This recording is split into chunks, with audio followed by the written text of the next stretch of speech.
Eh bien, bonjour à tous, messieurs, dames, bienvenue sur cette nouvelle vidéo, j'espère que vous allez bien, c'est Fuku. Aujourd'hui, nous sommes le 6 juin 2023, il est exactement 22h57. Du coup, les marchés ont tous clôturé, nous avons un CAC 40 qui a fini en légère, mais vraiment légère hausse, toujours accroché à notre support des 7002. On est à 7209 exactement, plus 0,11%, l'Eurostock plus 0,17, le DAX plus 0,18, le FTSE 100 plus 0,37, le Dow Jones plus 0,03, le Nasdaq plus 0,36, le Nikkei 225 à plus 0,90, le pétrole Brent en chute encore, 75,99$, l'once d'or 1963 $15, 1 euro USD à 1,069, le Bitcoin 25 509 $. Pas mal d'actu, hein, notamment avec tout ce qui traîne autour de la SEC et Binance et Coinbase. Voilà, bon, bah, j'ai pas le temps toujours de faire des reviews sur les cryptos en ce moment, donc j'en suis vraiment très navré. Et je ne pense que j'en aurai plus du tout le temps d'en faire, donc voilà. Excusez-moi pour ça, mais bah voilà, regardez un peu le Bitcoin, ça fait toujours plaisir. En tout cas, la SEC qui est en train de tendre voilà, son fil. Alors, je reviendrai dessus dans 30 secondes, d'accord. Palmarès du SRD, on a Balio qui fait plus 7,74, Ventiva qui fait plus 6,70, Savencia plus 3,67, une plus forte baisse, Eritech Pharma moins 5,35, Transgène moins 7,66 et Rally à moins 10%, tout pile. Du coup, alors, première actu, déjà Bitcoin qui est largement en train de. Ouais, en train de, de rallier le bas-fond. Enfin, oui et non, ça va, 25 000, on a vu pire, on a été pendant un moment au niveau des 16 000. En tout cas, pourquoi 25 000 dollars à l'heure actuelle, pourquoi ça descend? Effectivement, voilà, je vous ai parlé de la SEC. Il y a eu pas mal de choses qui s'est passé depuis le crash de FTX. Hein, voilà. FTX qui avait crash. On sait que Sam Bankman-Fried était, du coup, c'était l'ex-PDG de FTX, était très ami, très copain, j'ai envie de vous dire, avec l'État, avec la SEC. Ah, c'était pas la SEC, je crois pas. Ouais, enfin, c'était avec les règles, avec les régulateurs, quoi. Hein, on va pas se mentir, il était assez ami avec eux.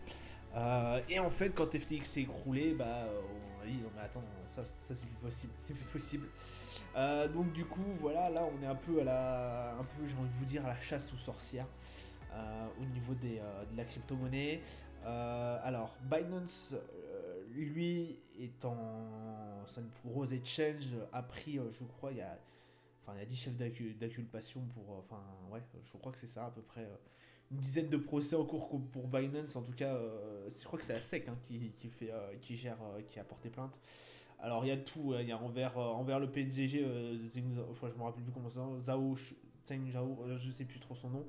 Il y a des chefs d'accusation contre le PDG. Il y a aussi contre bah, forcément Binance en lui-même. Et puis il y a Coinbase. Alors Coinbase, lui, il a été Coinbase, lui c'est juste voilà la réglementation. Parce qu'effectivement Coinbase s'est déclaré en tant que échange de crypto-monnaie, je crois, ou voilà quelque chose comme ça. Enfin en tant que bah du coup crypto-monnaie, ce qui est bien. Et il n'y a pas eu le et derrière en fait. Il n'y a pas en plus titre financier. Si vous voulez, voilà, il y a aussi pour les régulateurs, en fait, il y a toujours échange de titres financiers. En fait, la crypto-monnaie, enfin les exchanges de crypto-monnaie font partie aussi. On échange pour eux, on échange aussi des titres financiers et non pas que de la crypto. Donc voilà pourquoi ils se sont mangés aussi dans le tas, ils se sont mangés aussi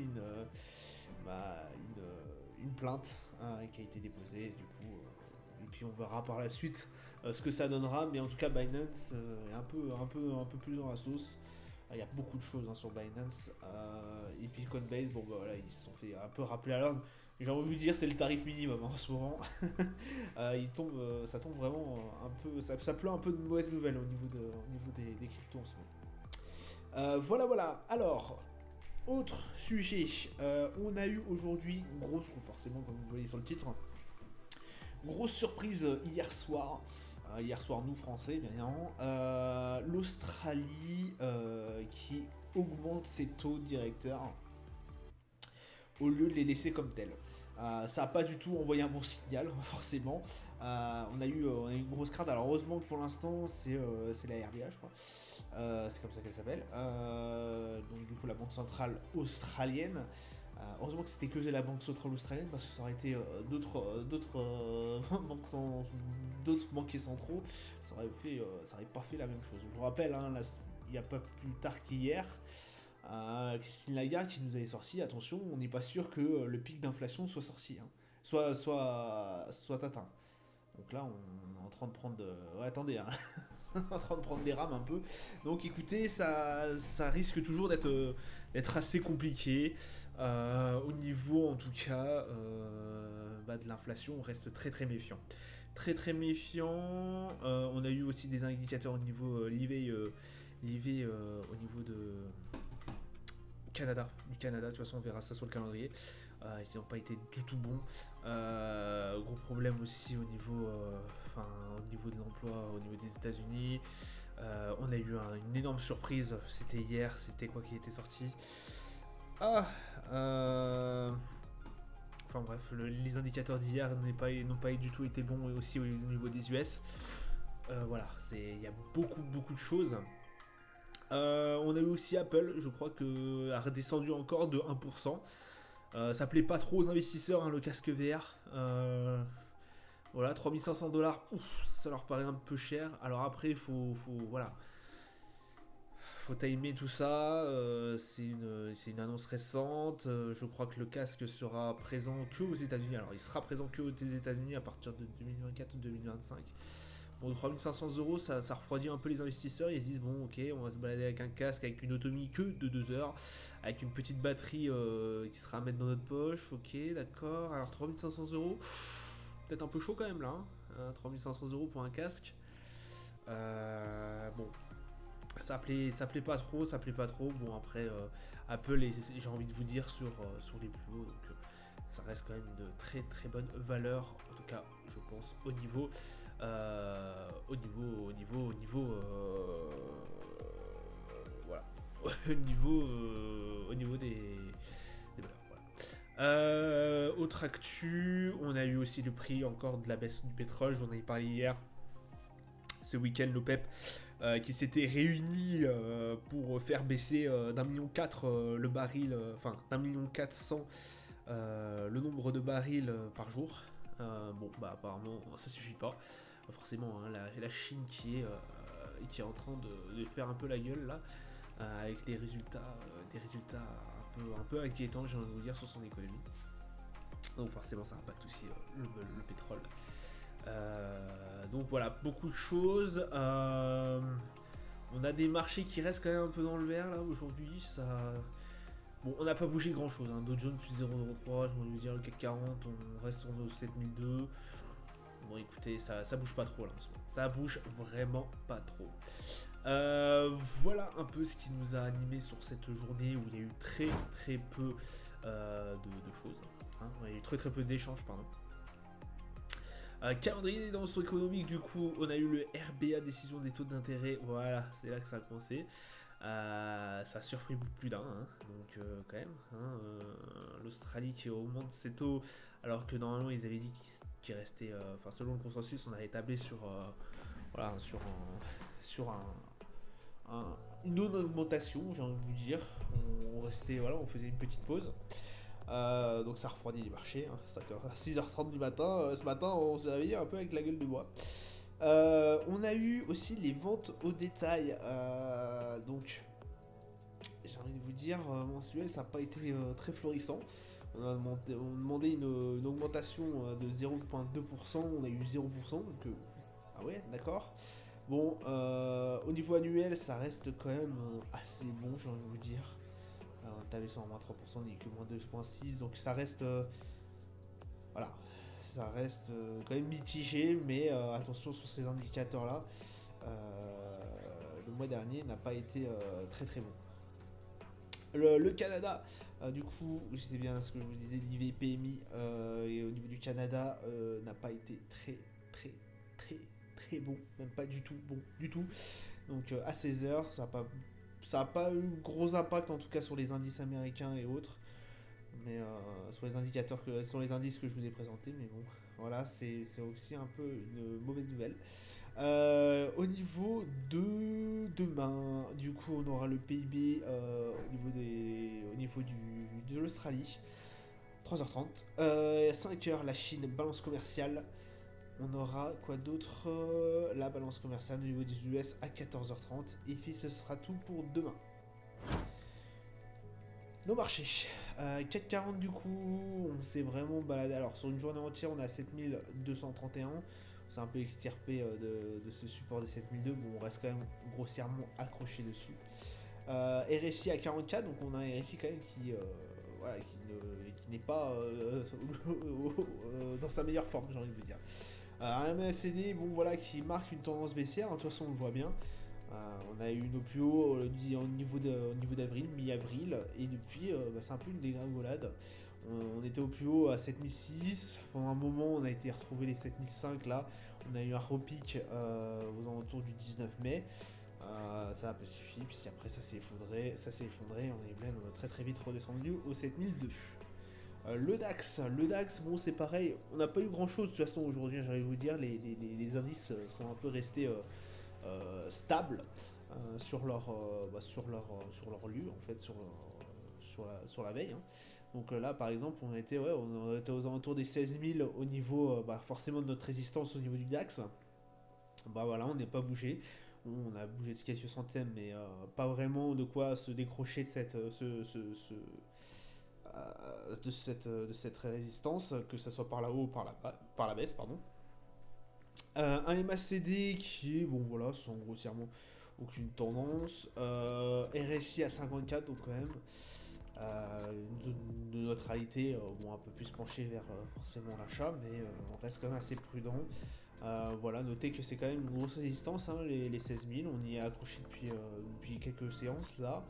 Parce que bien évidemment, on a une autre résistance qui est positionnée aux alentours des 16 400. Les 16 400, voilà, c'est la grosse résistance parce qu'effectivement, aux alentours des 16 300, 500, je crois, 16 500, c'est nos records historiques au niveau du DAX. Donc voilà, hein, on est quand même grossièrement bien accroché au niveau des 16 000. Le Brent, le Brent qui a bien reculé, bon, pendant un moment on est même redescendu bien en dessous de 76$, on a même touché les 75 en dessous, voire les 74 et quelques. Bon là on est à 76,17, bon écoutez, ça reste quand même baissier, on va pas se mentir, le MACD marque la tendance de toute façon un peu baissière. Et le RSI, bon voilà, on est à 48, bon voilà, c'est pas non plus la folie quoi. Hein.